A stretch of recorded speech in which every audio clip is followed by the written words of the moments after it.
Namaskar, dear learners and listeners. I am Anita Devraj today and I welcome you back to another session of History of the Secondary Courses. World War II, like the earlier war, started in Europe and assumed the character of a world war. The fascist countries wanted to re-divide the world for imperialist gains and thus came into conflict with the established power. We know that Germany was politically, militarily and economically shattered by the Treaty of Versailles. She sought revenge and was ready to have a trial of strength with the Allied powers. The position of Italy was no better. Though Italy joined the Allied powers during World War I with the hope of imperial gain, she did not gain any colonies after the war. She lost nearly 600,000 people during the war. Both the fascist and Nazi parties glorified war and promised to their people that they would bring back the lost glory of their countries through war. They began to follow an aggressive policy of expansion through conquests. Germany annexed Rhineland in 1936, Austria in 1938 and Czechoslovakia in 1938, while Italy attacked Ethiopia. This resulted in social tension and conflict among European nations. The period of 20 years between the two world wars experienced tremendous changes. There was positive developments like national awakening in countries of Asia and Africa also, and popularity of the socialist movement in the Soviet Union and in other countries. The world also saw the worst form of dictatorship in many countries of Europe, especially in Italy and Germany. A major economic crisis took place which affected almost every part of the world, particularly the most advanced countries of the West. The period also witnessed the worst economic depression in USA in 1929, which affected the economy of the entire world. After the war, a number of political movements arose in Europe which was given the name fascism. They had a number of features which were common, that is hostility to democracy and socialism and the aim to establish dictatorship. They were supported by the rulers, the upper class, aristocrats and the capitalists because they promised to save them from the dangers of socialism. They let loose a systematic campaign of terrorism and murder which the government showed little interest in curbing. The dictatorship introduced in Italy by Mussolini is referred to as fascism. The term fascism is derived from Latin word fasces, which stood for symbols of authority in ancient Rome. In 1922, Mussolini came to power with the support of the Italian king and ruled like a dictator from 1925 to 1943. The German version of fascism is known as Nazism. It was established by Adolf Hitler. He promised to reverse post-war settlements and restore German power and glory. His vision of rebuilding Germany into a great nation inspired many Germans to join him. England and France too had to face severe economic crisis, scarcity and unemployment, but they continued with their democratic governments. Despite worker strikes and other disturbances in England, the problems were sought to be solved by forming a coalition government consisting of Labour, Liberal and Conservative parties in 1931. In France, a Popular Front government consisting of left-wing parties was set up in 1936. Soviet Union emerged as the first socialist state of the world. Under the new government, socialist policies were introduced in economy and it was the only country to remain unaffected while all the Western capitalist countries suffered due to the economic depression in 1929. Though USA participated in First World War, the country did not suffer much material loss. Industrial prosperity, political stability and economic growth made it a superpower. However, she suffered the worst economic crisis in 1929 due to overproduction. The banks closed down and people lost their lifelong savings. The loan which USA had given to the European countries after the First World War had to be withdrawn. It resulted in economic instability in the European countries also. The new government that came to power in USA under Franklin Roosevelt introduced a program of economic recovery called the New Deal. Under this, many reforms were introduced, such as creating new employment opportunities, giving help to the farmers, etc. Japan was the only country in Asia which emerged as an imperialist country. You have already read that it defeated Russia in 1905. During the period between the two world wars, Japan became a strong military power and supported fascism. She signed the Rome-Berlin-Tokyo Axis with the fascist powers. She also signed the Anti-Comintern Pact to check the spread of communism along with Germany and Italy, indicating their hostility to the Soviet Union. You can understand about the rise of Japan as a military power and also her support for fascist powers. By signing the Rome-Berlin-Tokyo Axis, these three powers committed support to each other. Japan was given a free hand to expand control in Asia and the region of the Pacific, while Germany and Italy would have a free hand in Europe. The success of the Soviet Union alarmed the Western powers. Being capitalist countries, they wanted to check the spread of communism. So, they adopted a systematic policy of favoring Italy and Germany, who were anti-communists. This policy is referred to as the appeasement policy. German army, which was restricted to 100,000 soldiers after the First World War, increased her strength to 800,000 soldiers without any protest from the Western treaty spectators. In 1937, civil war began in Spain between the popularly elected government and the fascist leader under General Franco. Hitler supplied arms and ammunition to overthrow the democratically elected government in Spain. Soviet Union appealed to England for collective action against General Franco. When the whole world sent support to the existing government, England and France did not take any action. This appeasement policy reached its climax when Hitler invited the prime ministers of Britain and France to Munich in August 1938. The Munich Pact was signed by them in 1938, allowing Germany to annex Sudetenland in the northern part of Czechoslovakia.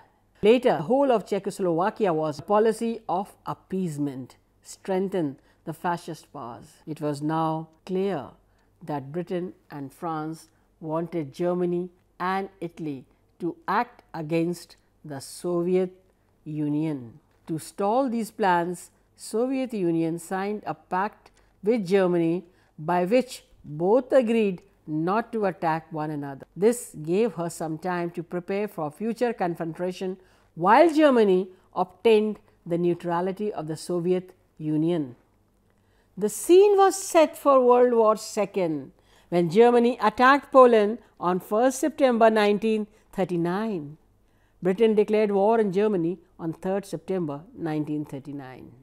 Now, let us look into the consequences of this war. The war came to an end in September 1945. This was the most destructive war in human history. It caused unprecedented loss of life, property and resources. Big buildings were razed to the ground and thousands of people were uprooted from their homelands. The German Jews were either exterminated or sent to concentration camps. The Japanese cities of Hiroshima and Nagasaki were almost wiped off when atomic bombs were dropped on them. The danger of nuclear holocaust was one of the major consequences of the war. Germany was divided into 4 zones, each under the control of one of the victorious powers. The Nazi Party was banned and the German army disbanded. Japan was placed under United States supervision. In 1949, when monarchy was re-established, United States troops were withdrawn. Imperialism weakened with USA and the Soviet Union emerging as superpowers. The world was now divided into two power blocks: the Communist bloc headed by the Soviet Union and the Western bloc headed by the United States. The tension and unarmed conflict that developed between these blocs started the Cold War, which continued for a very long time. A major impact of the war was the foundation of the United Nations organization. The world has since then undergone many changes. Its political map has changed. A large number of nations of Asia and Africa who had suffered under colonial rule are now independent. Together, they are now a major force in the world. We will also discuss over here the foundations of the United Nations organization. The horrors of the war made the world leaders realize the need for an international organization for peace. World leaders such as British Prime Minister Winston Churchill, Soviet leader Stalin and US President Roosevelt met at various conferences to decide about the formation of this organization. Finally, on 24th October 1945, at a conference in San Francisco, the United Nations Charter was adopted by the members of 50 nations and the UNO was formed. Since then, 24th October is celebrated every year as UN Day all over the world. The UN is based on the principle of sovereignty and equality of all nations. The main aims of the UN are to maintain peace and security in the world, to prevent future war, to solve international disputes peacefully, and to promote international cooperation. The UN flag consists of the official emblem of the organization, a circular world map as seen from the North Pole, surrounded by a wreath of olive branches in white, centered on a light blue background. Now, what do you think would be the objectives of the United Nations? Like the League of Nations, which was established after World War I, the United Nations too had a major objective of maintaining international peace and security. It also had another major objective to develop friendly relations among nations on the basis of equality and achieving international cooperation in solving economic, social, cultural and humanitarian problems. To promote human rights and fundamental freedom for the people of the world was one of the aims of the UN. It was also to act as a common platform for harmonizing the activities of various nations for the attainment of the objectives of the UN. Thank you very much for listening.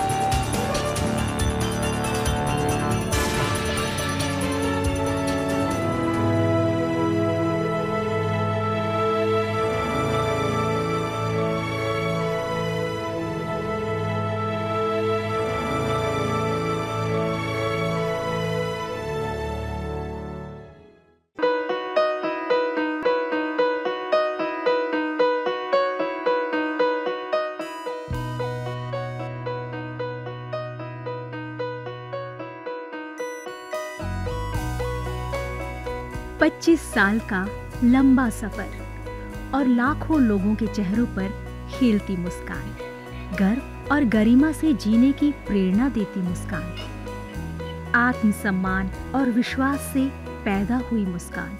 इन खिलते चेहरों पर ये मुस्कान आई है शिक्षा के जरिए। ये मुस्कान आई है national institute of open schooling यानी NIOS के जरिए। National institute of open schooling या राष्ट्रीय मुक्त विद्यालयी शिक्षा संस्थान, इस संस्थान का एक बड़ा उद्देश्य है आम आदमियों के जीवन को बेहतर बनाना। ऐसे लोग जिनके लिए शिक्षा एक दूर का सपना है या वे बच्चे जो परिवार की रोजी रोटी कमाने के लिए बीच में ही स्कूल छोड़ने पर मजबूर हो जाते हैं। NIOS ऐसे बच्चों और बड़ों को दोबारा शिक्षा से जुड़ने का मौका मुहैया कराता है। ताकि वे एक बेहतर जीवन जी सकें।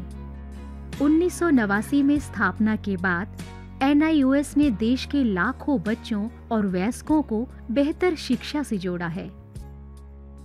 इनमें हर उम्र, हर पृष्ठभूमि, हर जाति, हर मजहब और हर क्षेत्र के लड़के लड़कियां, महिलाएं और पुरुष शामिल हैं। बढ़ई से लेकर पायलट, डॉक्टर, इंजीनियर, बेकर और दर्जी तक NIOS कोशिश कर रहा है सबको शिक्षित और सशक्त बनाने की, चाहे वो असम के दूर दराज इलाके में रहने वाला हो या फिर मुंबई जैसे महानगर का।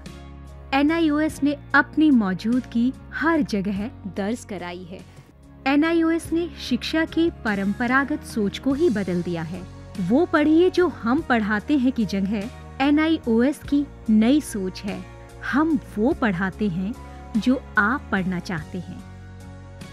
इस नई सोच ने लोगों को आगे बढ़ने और NIOS के साथ जुड़ने के लिए प्रोत्साहित किया है। शिक्षा उपलब्ध कराने के मामले में NIOS किसी सीमा को नहीं मानता, उम्र की सीमा को भी नहीं। चंडीगढ़ के गणेश के लिए भी NIOS एक वरदान साबित हुआ। NIOS शारीरिक रूप से अक्षम बच्चों को भी बेहतर शिक्षा मुहैया कराने के लिए पूरी तरह प्रतिबद्ध है। ऐसे बच्चों के लिए शिक्षा न केवल रोजगार के द्वार खोलती है, बल्कि उन्हें आत्मविश्वास और गर्व के साथ जीना भी सिखाती है। NIOS खेल के इन सितारों को उनकी सुविधा और समय के अनुसार बेहतर शिक्षा उपलब्ध कराता है। मेरी कॉम, सोमदेव देववर्मन, देविका रेबेका पल्लिकल, अरमान इब्राहिम, प्रद्युमन प्रकाश और अमयजोत सिंह। NIOS सीमा पर खड़े उन प्रहरियों को भी शिक्षा से लाभान्वित करता है जो देश की सुरक्षा के लिए अपनी जान की बाजी लगाने से भी नहीं चूकते। सच तो ये है कि NIOS की पहुंच हर ओर रहती है, चाहे वो दूर दराज के आदिवासी हो या जेल की कोठरी में बंद कैदी या फिर ग्रामीण और शहरी क्षेत्रों के गरीब निवासी। देश में कहीं भी कोई भी व्यक्ति, स्त्री, पुरुष, लड़का, लड़की, अमीर, गरीब शिक्षा से वंचित न रहे। राष्ट्रीय मुक्त विद्यालयी शिक्षा संस्थान का यही मिशन है।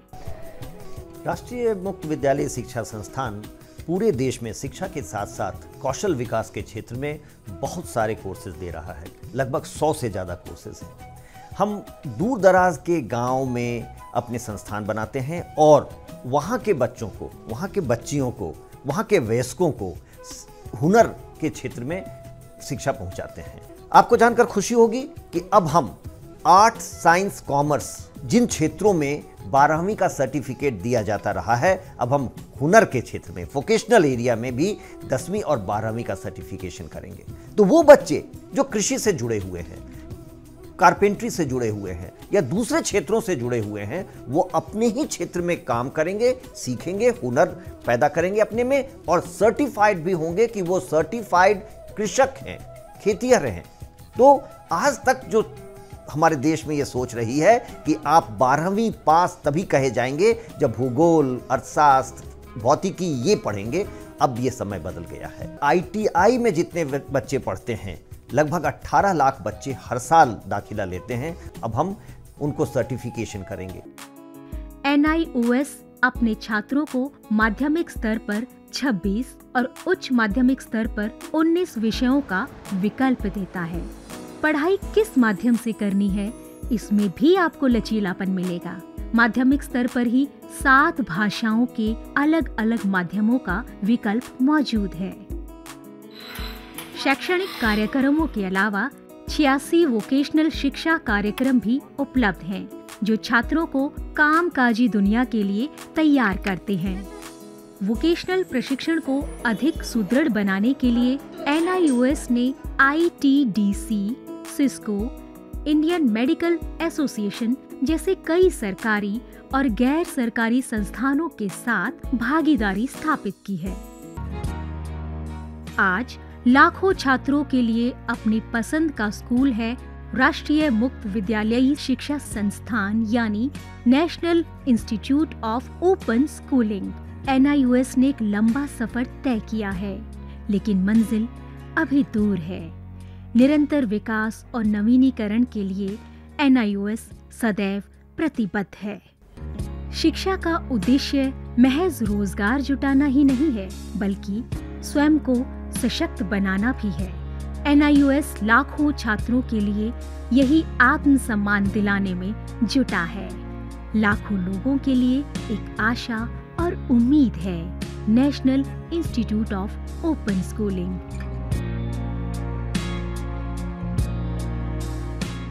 शिक्षा सबके लिए, कहीं भी, कभी भी।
पच्चीस साल का लंबा सफर और लाखों लोगों के चेहरों पर खिलती मुस्कान, गर्व और गरिमा से जीने की प्रेरणा देती मुस्कान, आत्मसम्मान और विश्वास से पैदा हुई मुस्कान।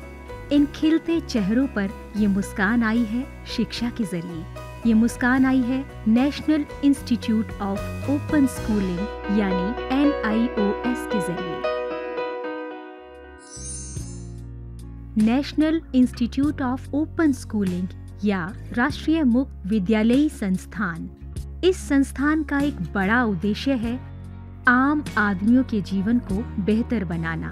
ऐसे लोग जिनके लिए शिक्षा एक दूर का सपना है, या वे बच्चे जो परिवार की रोजी रोटी कमाने के लिए बीच में ही स्कूल छोड़ने पर मजबूर हो जाते हैं।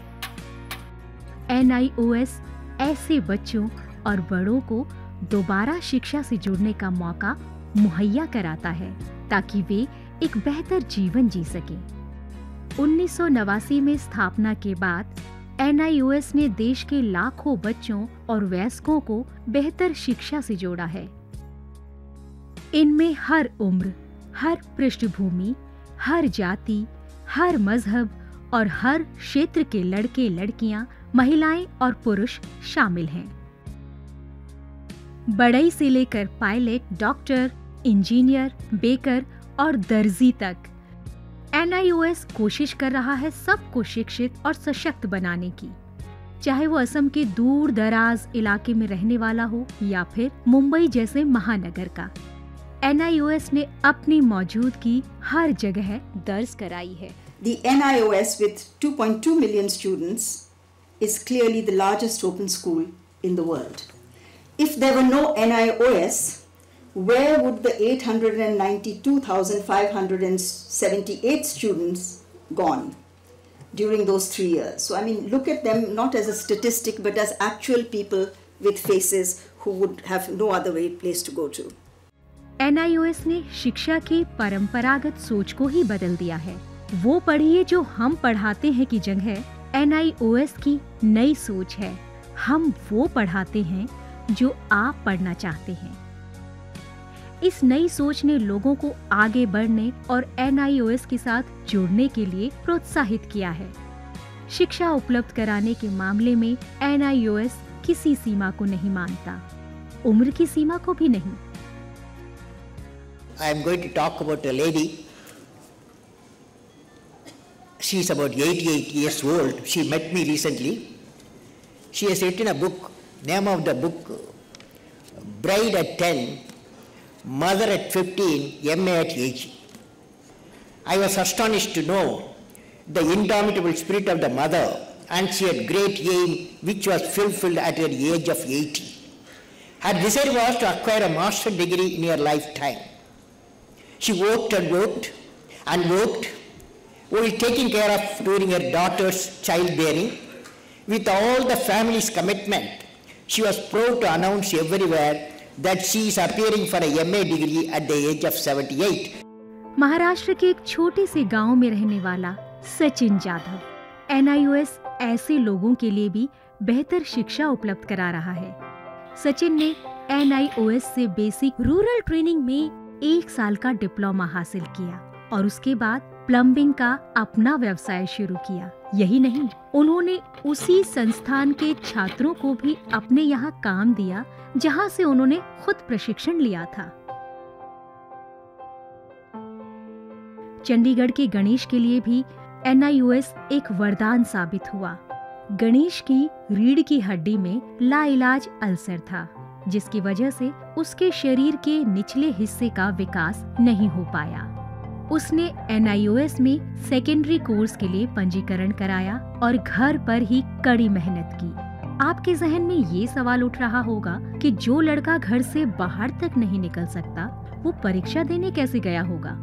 एक मिसाल कायम करते हुए NIOS ने एक एग्जामिनर को प्रश्न पत्र के साथ गणेश के घर भेजा ताकि वो घर पर ही अपनी परीक्षा दे सके। उसने अच्छे अंकों में परीक्षा पास की। अब उसने 12वीं कक्षा के लिए खुद को पंजीकृत कराया है। NIOS शारीरिक रूप से अक्षम बच्चों को भी बेहतर शिक्षा मुहैया कराने के लिए पूरी तरह प्रतिबद्ध है। ऐसे बच्चों के लिए शिक्षा न केवल रोजगार के द्वार खोलती है, बल्कि उन्हें आत्मविश्वास और गर्व के साथ जीना भी सिखाती है। इन बच्चों के चेहरों की मुस्कान एक सबूत है इस बात का कि NIOS बेहतर शिक्षा के लिए कितने प्रयास कर रहा है। कहावत है, एक लड़के को पढ़ाने का अर्थ है एक इंसान को पढ़ाना और एक लड़की को पढ़ाने का अर्थ है पूरे परिवार को पढ़ाना। NIOS के लिए शिक्षा को बढ़ावा देने का एक अत्यंत अहम क्षेत्र है लड़कियों की शिक्षा। NIOS के प्रयासों से अकादमिक कोर्सेज में दाखिला लेने वाली लड़कियों की संख्या में लगभग 30% का इजाफा हुआ है। आने वाले सालों में ये संख्या और बढ़ेगी। देश में एक भी व्यक्ति अशिक्षित ना रहे, इस लक्ष्य को ध्यान में रखकर NIOS द्वारा अल्पसंख्यकों को बेहतर शिक्षा उपलब्ध कराई जा रही है।